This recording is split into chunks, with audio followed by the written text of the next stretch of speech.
Yes. Iya. Ketemu lagi Di segmen 4. Segmen 4 masih Podcast masih bersama Ipit dan Vincent dan Sheila dan Keripik Lokatara di depan. Iya, dan Ari. Dan Ewing di bawah dan Oka semua. Nah, tadi kita lanjutin gimana tentang sistem pendidikan yang harusnya diimprove. Tadi itu hal mendasar ya. Iya. Mendasar. Okay. Tadi tuh Tadi kan lupa. udah kayak tadi tuh lupa. Tadi kan udah bahas tentang yang pertama kita perlu sadar dulu nih bahwa pendidikan tuh sebenarnya lama gitu ya perubahannya gitu. Iya betul. Dan kebijakan pun kayak yang tadi dibahas dalam penetapan kebijakan kita harus tahu kebijakan itu akan dicobakan tuh berapa lama sih gitu. Okay. Apakah ideal untuk terus mengganti tiap ganti menteri gitu misalkan kurikulumnya, terus mengusahakan pendidikan yang memang based on research itu gitu. Kebijakan pendidikan harus based on research karena sebenarnya Indonesia nggak kurang kok gitu profesor pendidikan itu pasti ada gitu banyak ya gitu. Tapi dilibatkan nggak sih dalam pengambilan kebijakan pendidikan kayak gitu. Terus ya selain itu mungkin kita juga sebagai pendidik calon pendidik gitu punya kesadaran untuk memberikan perubahan di lingkungan kita dulu gitu yang kecil dulu gitu ya, nggak hanya marah-marah terhadap sistem tapi mikirin ini sistem ada masalah terus kita mau ambil nggak bagian apa sih kayak gitu sih menurut aku itu mendasar banget. Kalau misalnya menurut Sheila sendiri ya, kalau kualitas anak-anaknya sendiri gitu ya, kira-kira apa sih yang perlu diperbaiki? Apakah misalnya potensi literasinya mereka atau potensi scientific mindsetnya mereka, misalnya anak-anak Indonesia tuh murid-murid di Indonesia tuh belum punya scientific mindset dalam artian nggak curious gitu, nggak penasaranan anaknya misalnya gitu, atau mereka bacanya kurang, berarti kan potensi literasi, atau mereka interpersonal skillnya yang kurang gitu, mereka tidak bisa mengatur emosinya atau gimana, social skill atau art bahkan, kira-kira apa sih yang paling perlu diimprove gitu, paling mendasar dan mungkin bisa merembet ke yang lain? Kalau menurut aku yang paling mendasar yang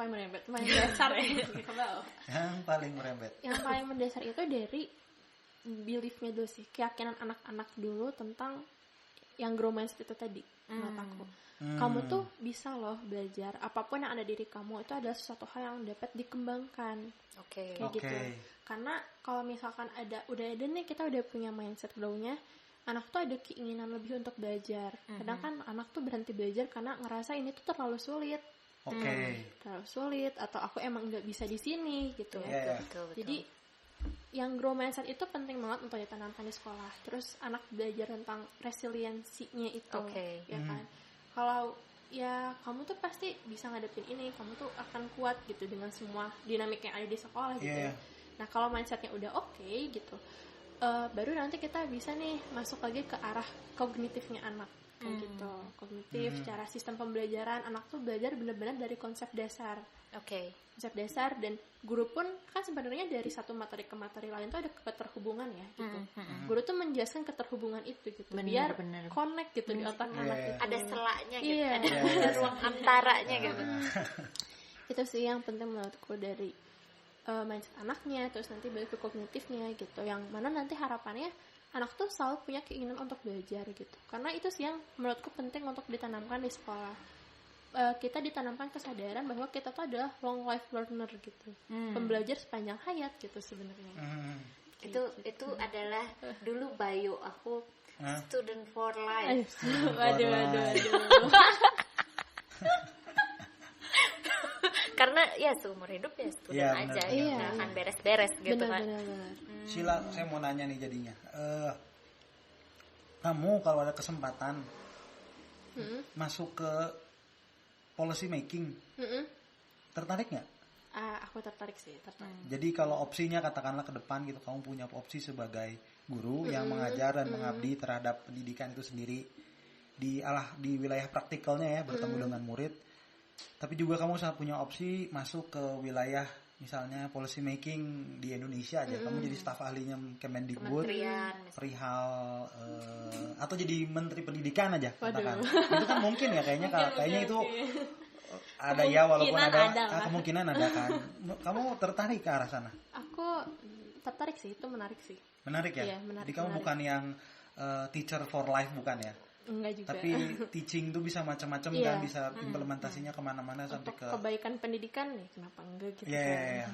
Jadi kamu punya proyeksi ke sana lah ya, bukan yang gue nggak mau. Karena itu kan yang perlu disadari kan dalamnya nggak cuma tentang riset dan lain-lain, tapi ada politik, ada lobbying, ada hal yang kadang si anak-anak muda atau enggak yang sangat purist ini kayak kamu kadang-kadang nggak melihat ini ini suatu hal yang wah ini mah haram atau nggak asik atau itu mah jauh. Sebenarnya kan ini kan part dari game itu ya. Iya. Sedangkan kita ngobrolin tadi itu semua tentang policy kan. Untuk merubah ini harus sebenarnya berarti kan polisinya apa? Naik-naik terus, berarti kan kalau ada kesempatan ke sana menurut kamu? Iya, itu menarik sih. Nah aku ngeliatnya gini, sebenarnya pasti pembuatan kebijakan tuh gak mudah. Indonesia terus apalagi pemerintahan itu kental dengan intrik politik dan sebagainya gitu. Dan itu hal yang cukup aku sadari juga sih, karena aku di BEM Rema gitu. Memegang bagian kajian isu kampus yang banyak ngobrol sana sini tentang pembuatan kebijakan sama birokrat gitu. Jadi aku tahu sebenarnya pembuatan kebijakan tuh bukan hanya mengedepankan kemaslahatan aja gitu. Tapi kayak ada sisi lain yang sebenarnya keberlangsungan dianya. Keberlangsungan dianya, bener. Pihak mana yang diuntungkan pemimpinnya siapa gitu. Ganti pemimpin, ganti fokus, bener nggak ya? Kayak gitu sih. Jadi ngomongin kualitas guru nih sekarang ya, ngomongin kualitas guru. Enggak sih, sebenarnya ngomongin tentang kualitas pendidikan sekarang, kita lihat sekarang ya, efeknya kan dari guru ya. Mungkin nggak permasalahan yang kata kamu ini bisa nggak disebut salah satu faktor ya, apresiasi terhadap guru yang katakanlah dalam bentuk gaji itu kurang di Indonesia, sehingga kinerjanya juga berbanding lurus. Dengan bentuk apresiasinya. Dengan apresiasinya kan selalu aneh guru tuh, ada kan beberapa guru yang di daerah-daerah gitu. Saya pernah nemu nih, PNS sama gitu ya, dia guru SD sama mengajar durasi mengajarnya sama, misalnya di Bandung dengan waktu itu saya di Bima NTB. Di NTB. Di sini gaji pokoknya itu 2,5 juta. Di sana untuk guru SD gaji pokoknya adalah 200.000. 1/10-nya. Jauh banget kan? Jauh banget. Padahal dengan beban yang sama. Kayak gitu. Nah, jadi sangat tidak maksudnya kurang banget gitu apresiasi. Jadi mereka juga kalau misalnya ketemu nih, ada ketemuan di Jakarta gitu, kebayang ya. Yang ini 1.200.000, yang ini 200.000 kan. Berarti kan ada kecemburuan ya. Nanti berefek pada gue kayaknya nggak perlu, kalau nggak berdikasi amat ya. Dia akan berefek nih ke muridnya. Dia kamu lihat itu gimana sih fenomena itu? Sebenarnya fenomena gaji guru ya. Gaji guru tuh kan banyak yang bilang kecil gitu kan. Ya bahwa UMR dikit, atas UMR dikit lah gitu kan misalnya. Itu pasti berpengaruh sih menurut aku, karena akhirnya ya guru dia juga bekerja kan bukan untuk mengabdi ya, meskipun banyak yang bilang guru pahlawan tanpa tanda jasa gitu kan. Sampai ada sebutan itu ya. dulu aku protes loh itu karena aku anak guru gitu. Kayak mama jangan mau ya dibilang guru itu kan kita butuh sekolah ya. Kita butuh uang, butuh pemasukan gitu. Nah, ketika kesejahteraan gurunya nggak terpenuhi gitu, misalkan dia mengajar tapi kebutuhan dasarnya nggak terpenuhi, dia masih susah makan, susah di rumahnya, susah nggak ada penghidupan gitu, itu pasti berpengaruh sama kebahagiaan dia. Terus dalam proses pengajarnya pun mengaruh, pasti dia nyari sumber uang lain kan, sumber uang lain gitu. Meskipun tapi jadi menarik juga pertanyaannya, meskipun aku nggak lihat riset, belum menemukan riset yang benar-benar gitu. Kan sekarang ada juga banyak PNS yang mereka tuh udah dapat gajinya banyak gitu kan, banyak tambahan lain kayak gaji ke-13 lah atau apa. Itu juga belum kinerjanya belum bagus ya. Kinerjanya belum benar-benar naik juga. Karena sebenarnya kalau dilihat tugas guru itu kan harusnya mengajar ya, tapi di lapangannya sendiri guru tuh banyak banget terlibat sama administrasi, disibukin banget sama hal-hal yang sifatnya administrasi, sehingga sertifikasi lo apalah gitu ya. Kayak gitu. Sehingga guru tuh nggak bisa fokus untuk menyiapkan pengajaran tuh kayak gimana, kayak gitu sih. Itu juga jadi salah satu pengaruh. Ternyata kalau itu dinaikin juga nggak juga otomatis meningkatkan. Gitu. Jadi beban kerjanya mungkin ya, beban administrasinya harusnya dikurangin ya. Itu sama sih masalahnya sama dosen ya. Kayak dosen tuh ada 3 kewajiban nih, namanya Tridharma perguruan tinggi. Yang pertama tuh mengajar, kedua tuh pengabdian masyarakat, yang ketiga tuh penelitian. Tiga-tiganya mesti dilakuin. Nah, tiga-tiganya tuh mesti dilakuin. Kalau enggak dia nggak akan bisa naik istilahnya gitu ya, jenjang karirnya. Tapi bayangin gitu ya, kamu seminggu itu ngajar misal berapa kelas, berapa mahasiswa, ngebimbing berapa mahasiswa. Terus dia harus ngelakuin penelitian gitu kan. Terus dia harus ngelakuin pengabdian masyarakat gitu. Itu kan bebannya sebetulnya gede banget. Sementara kalau di luar itu peneliti dengan pengajar itu beda job desk. Iya, peneliti is peneliti. Udah aja gitu fokus itu gitu. Pengajar adalah pengajar ya, kalau dia mau menjadi peneliti beda lagi gitu. Kayak double job, berarti pembayarannya tuh 2. Kalau ini tuh 1 gaji, kamu bebannya 3 gitu. Dan guru juga sebetulnya di sini seperti itu. Jadi memang benar, memang apa ya apresiasinya sebetulnya bukan gimana ya, bukannya walaupun udah digaji gede gitu, tapi misalnya mereka kinerjanya kurang karena bebannya banyak, sebetulnya nggak sebanding gitu. Kalau memang mereka mau dikasih pekerjaan administrasi, ya jadikanlah dia pekerjaan administrasi, bayaran untuk bekerja administrasi gitu. Kalau mau untuk mengajar, ya mengajar aja gitu. Kalau di sini tuh semuanya tuh digabungin dengan satu insentif yang sama. Dan outputnya pengen jadi semua. Outputnya tuh harus semua. Itu kayak itu kewajiban lu semua. Kamu gitu. tuh udah jadi guru asli. Kamu tuh harus bla bla bla bla bla. Itu lumayan juga. Ya kan itu akhirnya berefek sama si energi gurunya, jadi kayak kan panggilan masing-masing berbeda ya. Ada yang senang administrasi ternyata di bidang pendidikan. Katakanlah, tapi ada juga yang senang ngobrol sama murid langsung gitu. Kebayang kalau orang-orang ini nggak ditempatkan di tempat yang tepat, ya akhirnya kondisinya ini kembali lagi ngomongin kebijakan sih. Ternyata kesalahan atau ketidaktepatan kebijakan dalam melihat kondisi lapangan itu akhirnya menyebabkan kesannya negara kayak nggak peduli gitu sama guru, yang ternyata ini tuh aspek penting dalam supaya negara ini jadi pintar.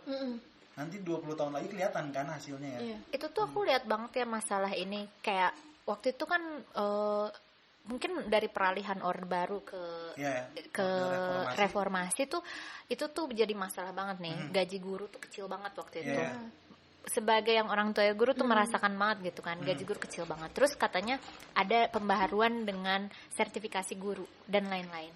Tapi sebetulnya untuk mendapatkan sertifikasi guru, si guru itu tuh susah banget kerjanya. Dia tuh kayak S2.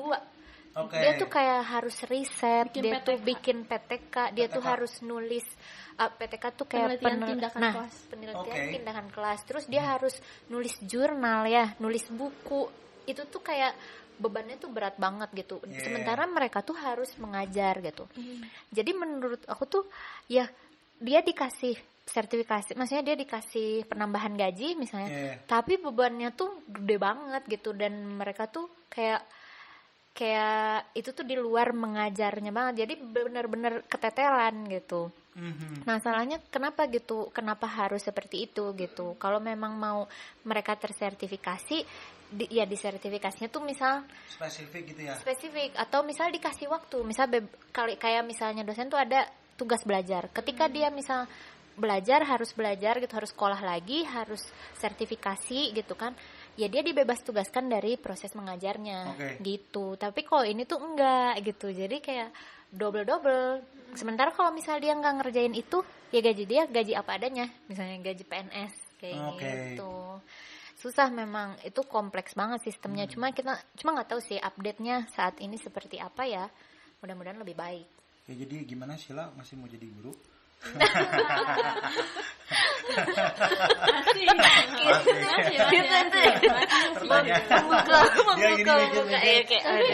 Tapi itu isu sih, karena banyak juga dari UPI itu yang akhirnya mereka nggak mau jadi guru, padahal mereka kalau jurusan pendidikan gitu.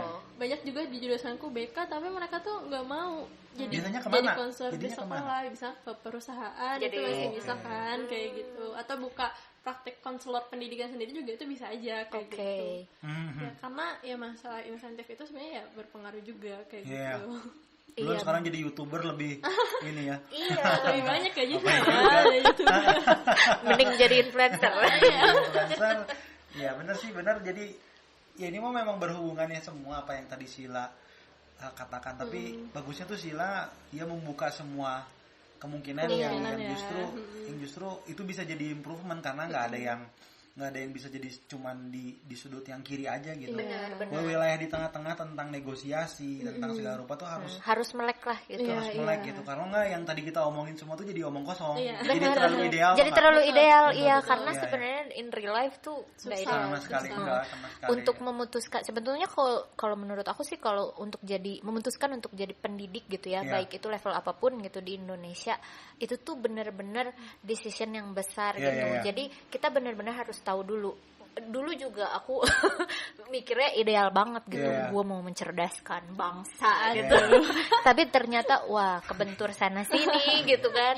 Nah itu tuh harus melek banget gitu, kita harus lihat apakah kita bersedia gitu menerima konsekuensinya. Terus gimana sih kita misalnya how to keep alive, tapi juga kita bisa merealisasi idealisme kita misalnya gitu. Tapi juga jangan sampai kere gitu. Sila, saya mau tanya nih, dalam 30 tahun ke depan kamu ngelihat pendidikan Indonesia kayak gimana? Kalau misalkan kita hanya bergerak seperti hari ini gitu ya, artinya ya kan? Kita kan 30 tahun ke depan kita berbicara tentang Indonesia emas dan sebagainya gitu ya. Oh ya? Oh iya. Indonesia emas 2045. 100 tahun ya. 100 tahun Indonesia terus. Iya kan? Tapi kalau misalkan kitanya masih kayak gini aja gitu ya, nggak menjemput hal itu ya tidak akan berbeda jauh sebetulnya kondisinya. Kalau kita nggak melakukan perubahan yang benar berubah gitu ya, step by step berubah ya bakal sama aja gitu. Karena kan pendidikan hari ini juga nggak jauh beda sama pendidikan 30 tahun yang lalu. Iya kan? Betul. Kalau kamu bercermin pada hari ini dan kebijakan yang sama nggak ada improvement, kamu lihat nggak ada perubahan? Enggak. Ketinggalan jauh dong. Kita ada di ranking berapa tadi, yang PISA apa PAUS apa? PISA ada ranking berapa? Naik atau turun? Mungkin turun nantinya ya kalau gitu. Harus ada gerak yang nyata sih, harus dijemput gitu Indonesia. Salah nggak kalau kita melihat ke negara lain gitu, berkaca ke negara lain. Sebenarnya tergantung kayak berkaca dari apa sih gitu. Kayak pun misalnya kita berkaca dari sistem. Kalau misalkan di negara lain ada yang sekolahnya cuma ada jam segini, terus siswa dibebaskan memilih gitu. Balik lagi karena itu policy, nantinya jadinya kebijakan, nggak bisa langsung ditelan mentah-mentah gitu. Betul. Semuanya harus disesuaikan sama konteks di Indonesia. Dan harusnya memang based on riset tadi ya, harus ada preliminary research dulu, sesuai nggak nih gitu. Misalnya ada sekolah percontohan gitu ya, yang dijadikan riset gitu kan. Itu harusnya ya. Jadi kalau lihat tadi obrolan tadi tentang 30 tahun lagi ke depan dan manfaatnya kebijakan, kayak Korea kan memulai semua hal ini yang kita lihat sekarang tuh 20-30 tahun ke belakang ya. Berarti kudu besok ini mah. Kudu besok. Iya. Kudu besok. Iya enggak? Kalau saya nanya 30 depan. Kudu besok ini mah. Coba kalau mau lulus. Kalau kita nungguin presiden baru aja katakanlah ya. Atau menteri baru atau kepala daerah baru atau apapun yang baru, berarti kan itu kan minimal 45 tahun ke depan ya. Iya, benar. Itu tuh nanti manjang lagi tau nggak? Target 30-nya tuh jadi manjang. Ini tuh sesuatu yang harus dilakukan segera lah, jangan besok teuing ya. Besok mah jangan besok yang hari ini. Biar tambah urgent gitu. Kalau gue lihatnya seperti itu karena tadi ngomong 30 tahun ke depan. Jadi besok bisa ngapain dong kita? Kira-kira ngapain ya besoknya? buat para pengambil kebijakan besok harus ngapain? Besok harus ngapain? Harus mulai ngomong. Iya, harus mulai mikir besok tuh ngapain. Kalau nggak yang kata tadi Sila terjadi. Iya. 30 tahun ke depan. Tidak akan menjadi apa? Tidak ada perubahan yang signifikan. Iya, itu kan logis banget ya. Iya. Katakan 30 tahun ke depan berarti ini hari apa gitu. Tambahin berarti kan kalau kita ngerjain besok geser lagi satu hari, geser satu hari udah gitu aja, jadi terus aja. Tahu-tahu 30 tahun ke depan tapi belum ada apa-apa perubahan gitu. Sayang ya, potensi Indonesia gitu. Segmen 4 berakhir nih, kita nanti akan gabung ke segmen 5 abis ini penutupan dan closing dari statement Sila dari ya. Sila ya. Oke.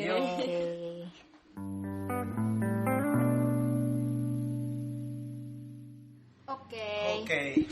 Kita kembali di segmen terakhir, segmen terakhir. Penutup. Tadi ngobrol-ngobrol sempat di antaranya di sela-sela kita. Di sela-sela. Kalau Sila ini punya podcast juga. Iya. Namanya apa? Namanya Pocket. Podcast kesehatan. Oke. Yeah, Pocket.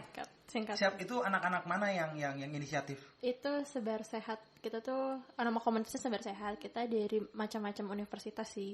Kolaborasi aja, dari kedokteran, psikologinya ada, manajemennya ada. Dari berbagai universitas di Bandung. Ada Bandung, ada Jakarta. Seru banget. Jadi kalau di Bandung nanti mau diundang ke podcast salah boleh dong ya? Boleh. Sebar Sehat ini ya. Karena kita butuh ngebahas tentang kesehatan. Iya, ngomongin apa aja tuh komunitas Sebar Sehat? Biasanya kita tuh ngasih edukasi ke masyarakat tentang isu-isu kesehatan, misalkan kayak mental illness, misalnya bahas depresi atau enggak kayak ngebahas apa aja asam urat gitu-gitu. Masalah-masalah kesehatan yang suka diobrolin di masyarakat. Emang anak masa udah asam urat? Tapi ada yang bahas. Tapi ada loh kami udah. Ada ya? Ada. Asam urat sekarang mungkin udah rematik belum. Penyakit yang tadinya cuma punya orang tua sekarang makin muda semua.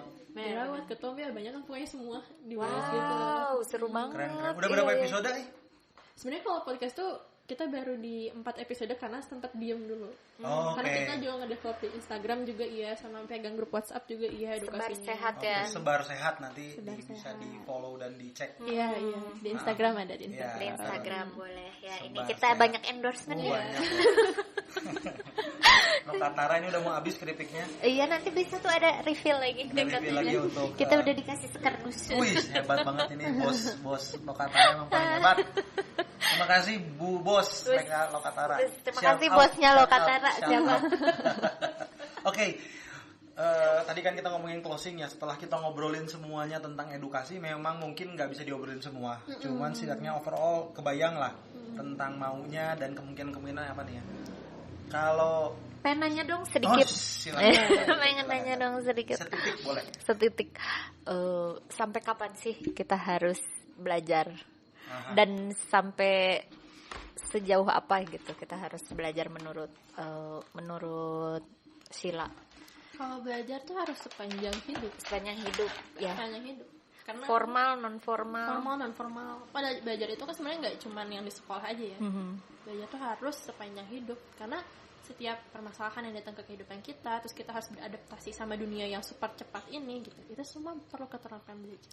Tapi melihat kondisi Indonesia sekarang ya, misalnya ketersediaan lapangan kerja gitu, ada nggak minimal level pendidikan di mana kita harus memenuhi itu? Kalau secara formal. Kita kayak harus siap di situ gitu kan, kayak misal Jepang tuh sekarang udah minimal master, baru kamu tuh siap gitu ke dunia kerja gitu. Di Indonesia menurut Sila tuh ada atau misalnya enggak semua level pendidikan masih terbuka kok lapangan kerjanya gitu. Sebenarnya kalau opini pribadiku ya seminimal tuh kita ada di level S1 untuk lapangan kerja ya gitu ya. Karena chance-nya lebih banyak. Chance-nya lebih banyak lagi gitu. Meskipun juga ya di S1 sih, karena untuk nanti misalkan naik ke S2, S3 tuh bisa setelah bekerja juga kan masih banyak gitu kemungkinannya kayak gitu. Jadi minimal sarjana sih menurut pandangan aku ya gitu. Tapi sebenarnya memang kita harus belajar dari mana aja ya. Iya, belajar dari mana aja. Dan sekarang juga bahkan banyak kan tempat-tempat kerja yang nggak ngelihat kamu tuh jurusannya apa atau kuliahnya di mana, tapi lebih ke pelatihan apa aja sih yang udah kamu ikutin, kayak pendidikan non formalnya atau experience-nya gitu ya. Dia ikutan pelatihan apa gitu di luar kayak gitu juga banyak kan sekarang. Tantangannya kan nanti waktu semuanya terbuka bordernya ya, saat orang di Asia gitu, di Asia Tenggara semua bisa saling cross gitu. Kalau Indonesia pendidikannya nggak terlalu oke itu standar pendidikannya, nanti waktu dia akan bertarung di level Asia saat semua orang bisa bekerja dimanapun di wilayah Asia Tenggara gitu ya. Bordernya kan makin kesana tuh idenya, makin lama makin orang jadi yang dari Vietnam bisa ke sini, sebaliknya kan harusnya di sini bisa ke Vietnam dan enggak. Nah kalau kita nggak urgent dan nggak tadi punya standar yang oke dan terus ditingkatkan, tiba-tiba yang datang ke sini S2 semua gimana? Tergerus yang di sini tergerus otomatis. Jadi pekerja yang pekerja yang di kalau di piramida perusahaannya paling bawah gitu, nggak bisa jadi decision maker, nggak bisa jadi strategic planner kayak gitu. Iya benar. Pengen sekolah lagi nggak? Pengen sekolah lagi. Oke, silakan di closing aja dulu. Kalau bisa nanti kita sampaikan tentang ke Mas Menteri. Iya, tentang pendidikan mungkin mau langsung nih gini langsung secara personal ini ditujukan untuk misalnya Mas Menteri Pendidikan ini. Nggak ada sih. Atau opini pribadi aku aja. Gimana? Menurutku kemajuan di bidang pendidikan itu bukan hanya tanggung jawab pemerintah ya. Tapi itu adalah tanggung jawab kita semua yang ada kepedulian sama pendidikan tuh harus bergerak bersama gitu. Jadi ya berhenti dulu lah misuh-misuhnya gitu. Ya sama-sama aja punya gerakan baik ke arah yang baik juga ya gitu. Minimal di lingkungan kita dulu membenarkan apa yang selama ini dianggap keliru gitu ya. Apa yang kita tahu disebarkan. Kayak gitu sih. Dan tugas membenahi pendidikan tuh bukan tugas sebentar gitu.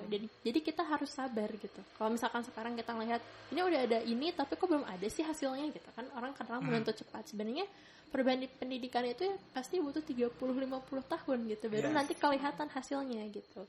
Dan itu bukan harus ditunggu, tapi kita harus mulai dari sekarang. Kayak gitu sih menurutku. Itu mungkin itu bukan juga buat kita ya, tapi buat generasi berikutnya ya. Terima kasih banyak Sila. Terima kasih banyak ya sudah mau diajak ngobrol di podcast Sela. Semoga bermanfaat buat kita semua ya, kawan-kawan semua sobat Sela. Iya betul. Semoga juga nanti kalau misalnya jadi guru bisa jadi guru yang berdedikasi dan bisa menjadi contoh gitu ya. Dan kita doakan bakal jadi staf ahli terus jadi menteri. Iya, siapa tahu nanti dalam waktu 10 tahun menterinya pernah diundang di podcast. Aduh. Jadi menteri semua nanti yang diundang ke sini tuh. Rencananya. Kita jadi apa? Kita mah jadi teman-temannya menteri. Enak loh jadi teman-temannya menteri. Dapat apa kalau jadi temannya menteri? Yang pasti nggak dapat pusingnya menteri. Oke, terima kasih. Kami pamit dulu podcast Sela. Saya Vincent. Saya Ipit. Sampai ketemu lagi di episode berikutnya. Oke, bye. Dadah.